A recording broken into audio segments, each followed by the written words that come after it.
everybody, how's it going? I'm Zero. I'm DK. And I'm Rizzo.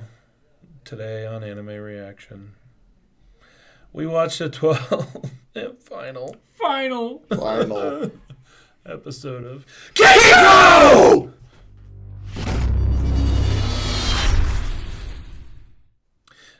If you want to check out our reaction to the 12th and final episode of Keijo, hit that link in the description below. And be sure to give us feedback in the comments section because we love hearing from you. And as always, if you like what you see, subscribe to Otaku Saga, and don't forget to like and share our videos. And thanks for watching. So in this episode of Keijo, we get the final battle. We say farewell to the perfect anime. But yeah, final battle. So yeah, Maya transforms into Kaya, which happened at the end of last episode. Fat girl comes in to explain what's going on. Kaya, I guess, gets irritated at her and time stops just so ass tack on Titan or butt tack on Titan, I forget which, can explain the trauma. Maya gets hashtag triggered and commits fratricide. Kaya. Oh.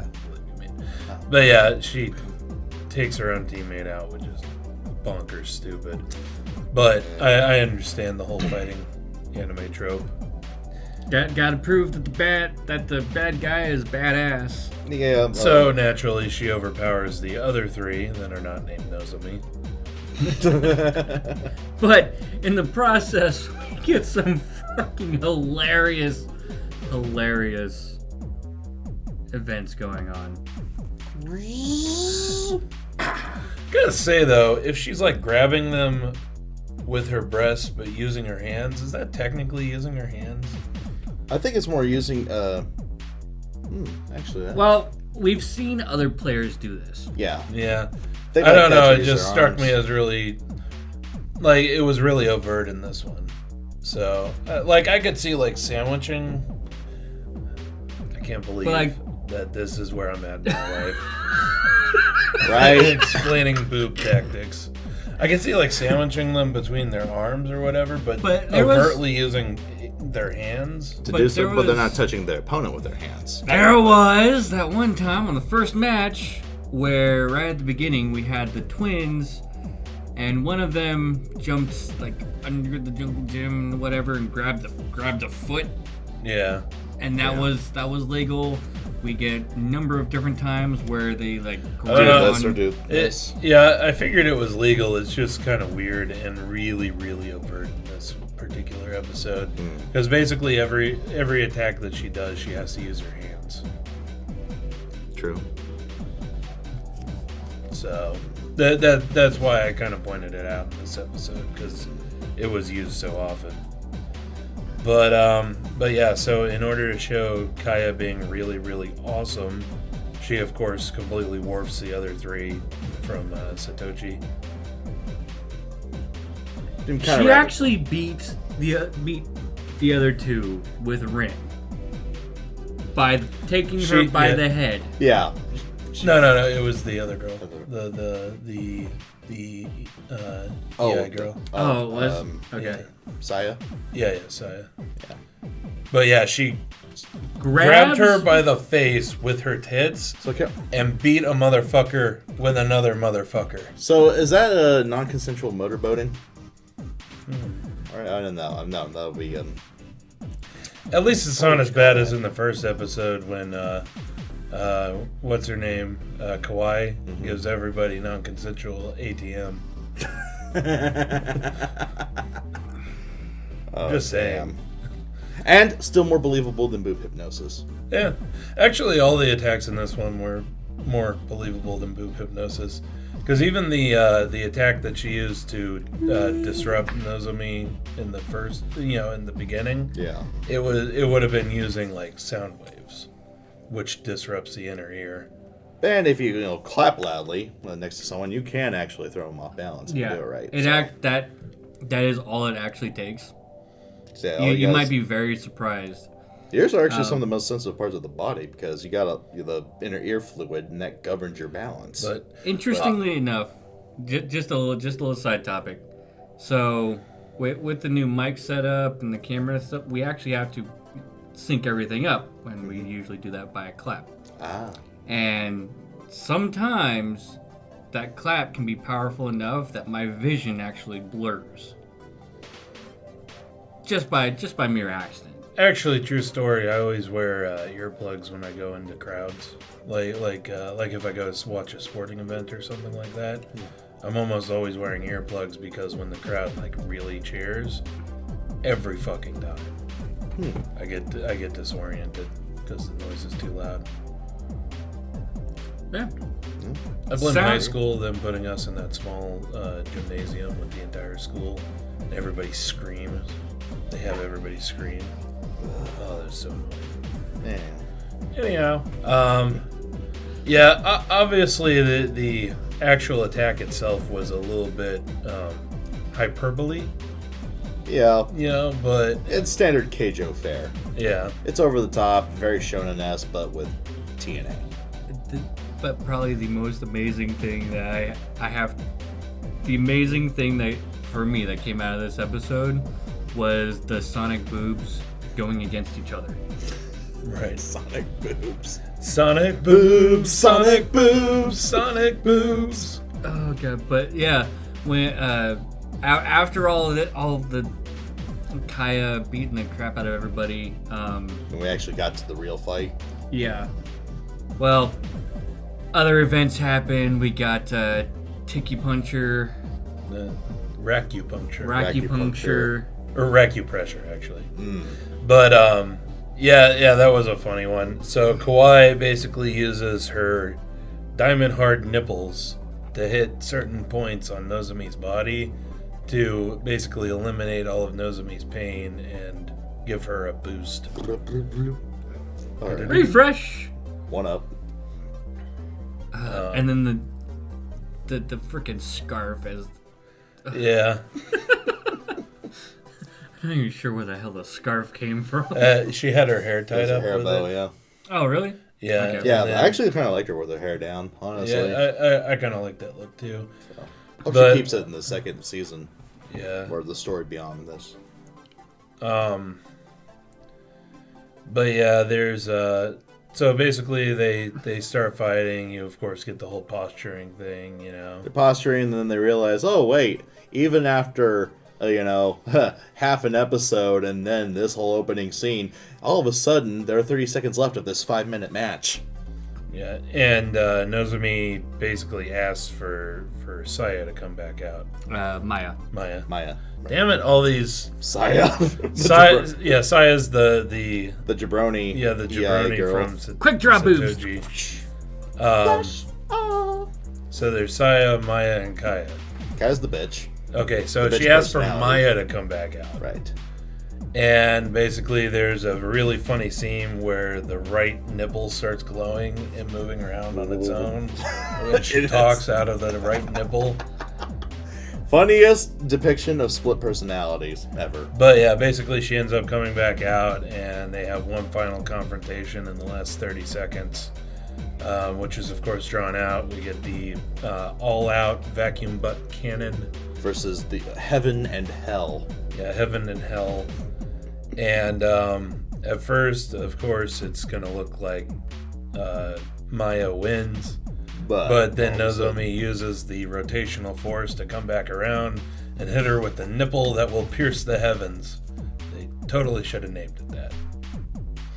They probably did. But, yeah. Nozomi. Basically turning the vacuum butt I cannon don't wanna into s- the vacuum boob drill thingy. Yep, she does the impossible, sees the invisible. Boob, boob. Maya's in the pool. Yeah, pretty much. Yeah, she breaks through Maya's boobs and hits her in the face with her nipple. And then... Game, You set, can't make match. this shit up. It's too ridiculous. And yeah, basically game set match. I actually expected Nozomi to like collapse there because of how much she had been pushing herself. I mean, you gotta think that at the beginning of this episode, she was bruised. Oh, yeah. Like she was straight up bruised. Like and that her side completely matched went our away. table here. Yeah, that completely went away after the Recu pressure. Oh, also, one of the greatest moves, which I almost forgot about. Shoryukens! A boob uppercut. Oh, God. That was hilarious. Awesome. Oh, I'm going to miss this show. So many puns. I am going to miss this show. And I wish I could find a missus exactly like why. I bet you do. Who wouldn't? Anyway. She wouldn't massage you anyway. She only looks for hot guys.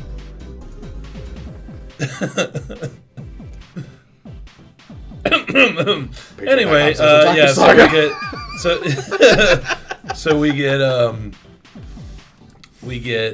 you know, basically that whole, you know, touching ending or whatever to the tournament. Right, and no actual comeuppance whatsoever. Just a complete heel to face turn for the Saruga crowd. That really bothered me. That was too abrupt. It far too abrupt. We get this after how badly they had been treating the Satoji group like shit. Worse than Like shit, they were the worst, the bottom of the barrel.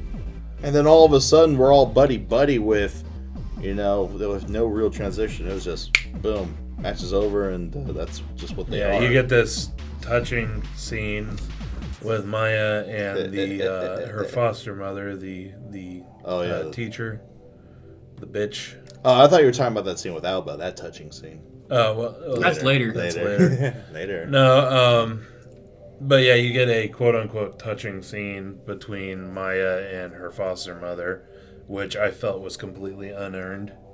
And again, just abrupt. Yeah, it's because everyone at Saruga just seems like, you know, cold, indifferent to just everything, and then all of a sudden you get that. So. Yeah, I just... Again, that whole part just wasn't that good. Yeah, we can't harp on it too much though, because with an anime like this, you can't expect quality. You cannot expect quality writing because you're not going to get it. Yeah, that's true.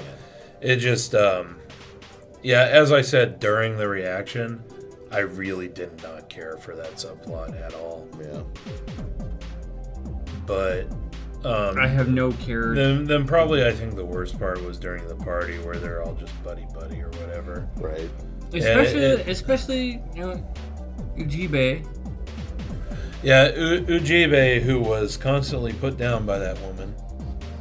I thought she was going to. Yeah, I was hoping she'd just stand up. Don't get me wrong. I understand the whole taking the high road or whatever, but still, it'd just be like, you know, if it were me, I'd probably just like, you know, be overly polite and basically tell the person to fuck off without telling the person to fuck off.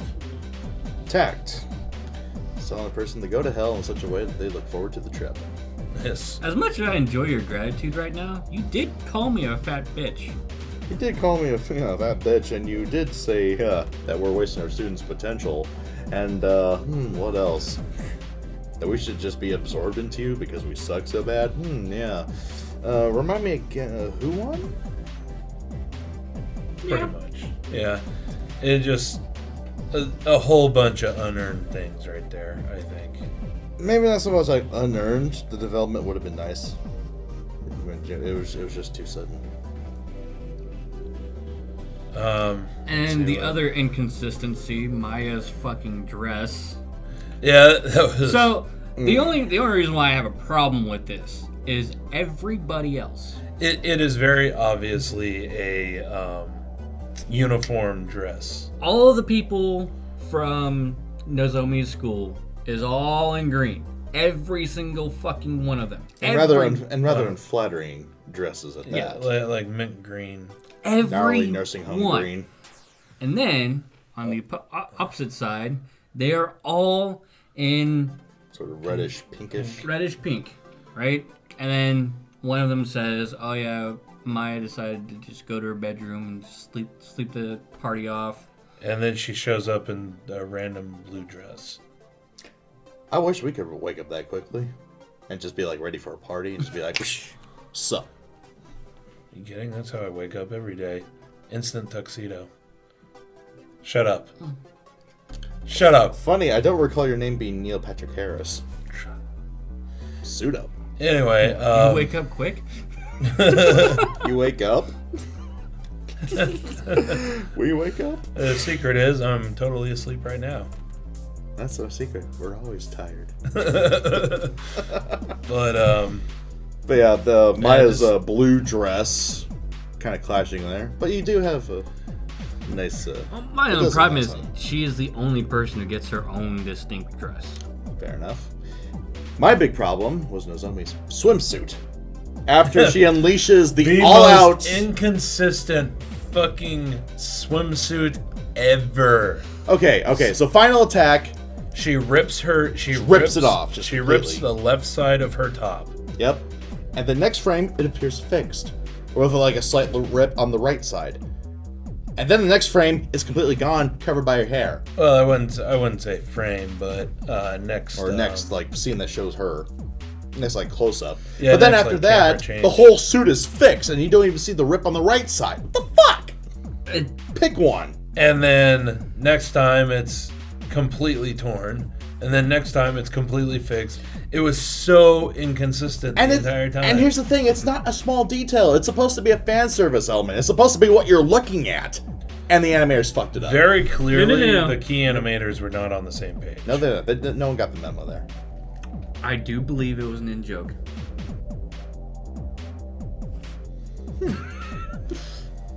With the way these people are going, Because they do love their in-jokes, but... you gotta admit, it was on, off, on, off, on, off, on, off. Yeah. I mean, Patterns. It was a very consistent pattern. It was a very consistent pattern. Consistent inconsistency. Okay, I can sort of see him going for that, but... man. I actually thought it was hilarious. Because Well, it's definitely got a rise out of us. So. Okay. Coming from things like Dragon Ball Z, Bleach, I didn't watch Naruto, but I know it's there. Inconsistent battle damage is prevalent Well, everywhere. those series have more or less of an excuse because they come out every week for years. For years on end. Whereas a series like this, they had probably 6 to 8 months of run up where they're preparing for it, and they can afford to spend more time on each episode. So like the Super Series, I understand the inconsistencies there.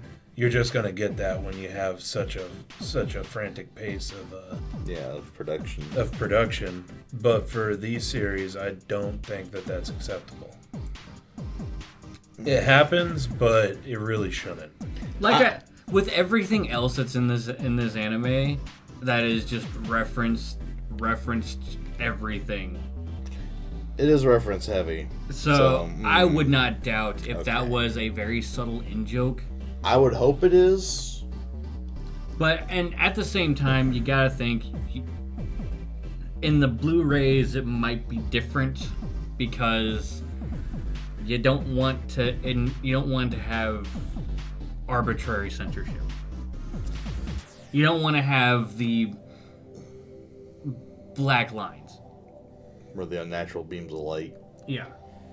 The hair was okay, but like when you're tossing her in the air, hair would not make sense. Period. Dot.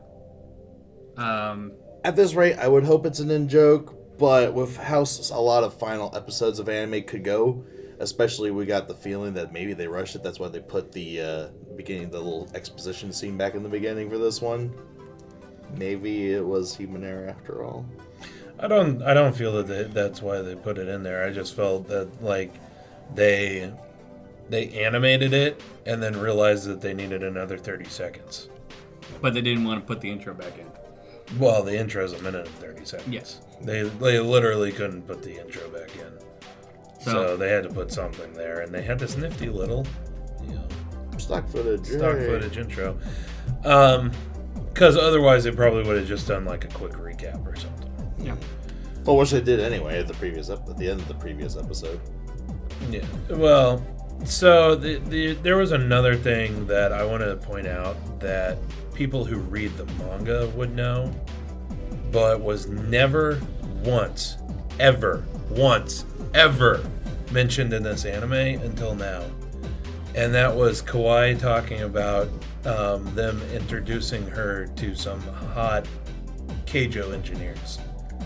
It has never once touched on that particular aspect of the story, which is the fact that, yes, there are dudes involved in this, and they are the Keijo engineers. They deal with the lands, they rescue Keijo players from the waters. And they work my dream job. But they basically do all the background stuff for Keijo. Like, they are the people who run Keijo. And yes, there are male characters that go to their school that train to be engineers, which obviously there would be male characters at the other school that train to be engineers. Right. But they dropped any of those plot lines from this series. That is true. Probably to save time and not have to hire any male voice actors other than that one dude. But they didn't have to. I mean, the scenes where you see people setting up the land, or the 3 seconds of the lifeguard boat fishing Maya out of the pool, there was no spoken dialogue there. And by the way, those characters were female. Yeah. Yeah. So it's completely left that out. So it actually goes with that sort of Moe Blob trope of no males existing in the world. Except like in the audience, But then you also get the point where they have to explain, because they've never brought this up in this anime, they have to explain that Keijo players and Keijo engineers cannot fraternize. Which I understand, I guess, the reasoning there. Yeah. Especially since they're in charge of the lands. Yeah, I mean, come on, yeah. But, I'll give you some Nikki if you make the land tilt in my favor, literally. That would suck. Yeah, that's understandable. But it's basically like, oh yeah, here's the script. Oh, wait. We forgot one key detail at the last second.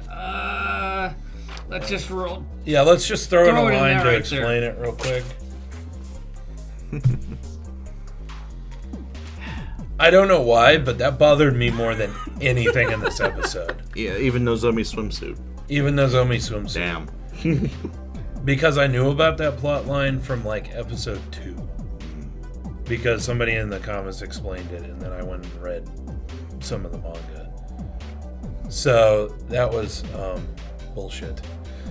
Then directly after that, we get a scene. I assume maybe a month or so later. I assume that this little tournament took place right at the end of their tenure at the school. Yeah. But we get a scene just a little bit later where they're all getting ready to leave the school, and they're talking about where they had been assigned for the pros. Well, I shouldn't say that. I should say Nozomi says where she and Miata were assigned for the pros. And then also mentions Rinrin and the Iron Butt Girl. Girl. No, the East German? Yes, the East German shot putter.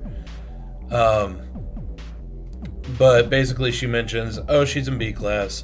She's going to this location, which is where she's originally from. And Miata and Rinrin and the East German shot putter are all assigned to that same section. Everybody else is going different places, which makes me very sad, because that means that if there's a season 2, no more Alba.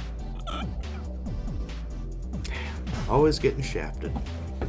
Yeah, I really feel sorry for her. She didn't have a single win in this entire series, and now she's getting put onto the bus.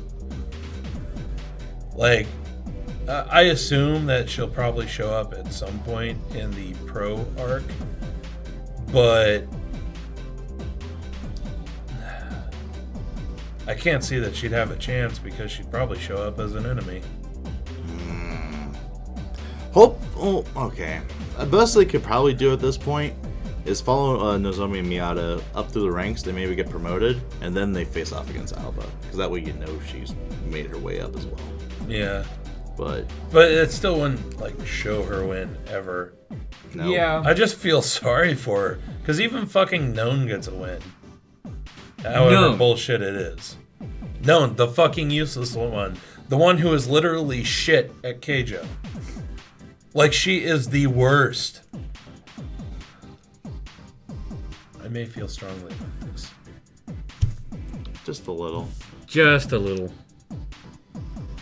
Anyway, I think I'm done talking about it. Oh yeah, they're very obviously trying for a second season. Honestly, with the type of series it is, they'll probably sell enough Blu-rays that they'll get it. So if I had to guess, we'll probably get a new season for it either next year or very early the year after. Hey, if Shin My Mao could do it, any series can at this point. Fan service. I wish you were right. Because you're not, but I think most fan service series can easily get a pass. Unfortunately, I still wish that was right. I said most. Most. Rocket Keijo. I want more. True. I wouldn't necessarily classify that in the fan service category, though. It had it. It had it. It had it and then some with Stella. But anyway, so I think we should go ahead and end it here. Yep. So let us know what you thought of the anime, what you thought of our reaction in the comment section below. Yep, thumbs up if you like it, thumbs down if you don't. But that's going to do it for this series on Anime Reaction. I'm DK. I'm Zero. And I'm Rizzo. See you next time. The rear end. Oh yeah, Opie. Opie-kun! Go ahead and click on my face to go to our most recent Otaku Saga talks. Click on my face to go to Otaku Saga Gaming, our gaming channel. And click on the waifu to subscribe to Otaku Saga and check out our new and improved Patreon page.